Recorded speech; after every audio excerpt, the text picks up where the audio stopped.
Welcome back to the box office at Royal Cinemas, Day 3. Here's your math message for today.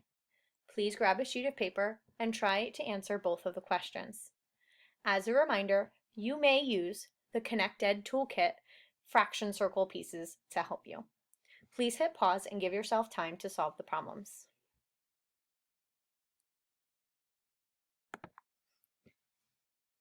Please check your work with the answers provided.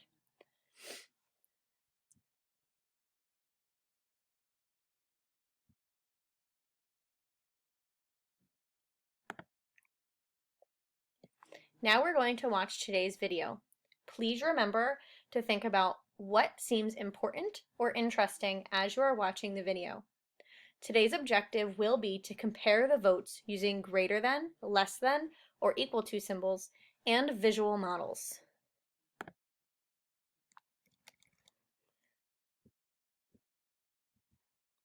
Triple Glory is the third and final movie in the popular action trilogy. It's clear that this is one of the most exciting openings of the year. Fans of the novels and movies have been flocking to Royal Cinemas dressed as their favorite characters from the stories.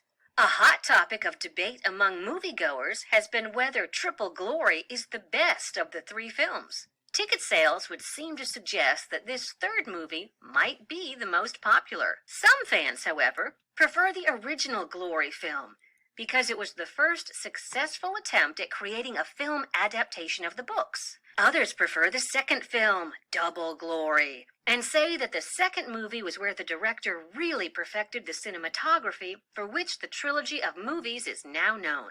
During the first week at the box office, Royal Cinemas decided to poll all of the moviegoers. Each person received a voting card and pencil upon entering the theater. After the movie, people were asked to vote on their favorite movie in the trilogy and drop their voting card into a box. Now that it's the end of the week, it's up to you to tally the votes and figure out which Glory film is the favorite. About 2/6 of the fans prefer the first Glory movie, while 1/6 of the fans prefer Double Glory, and 3/6 prefer Triple Glory. You want to have a poster made to hang in the lobby of Royal Cinemas displaying the results of the poll. The poster should use the symbols greater than, equal to, or less than to indicate the popularity of each film compared to one another, as well as include a visual model to prove the comparisons.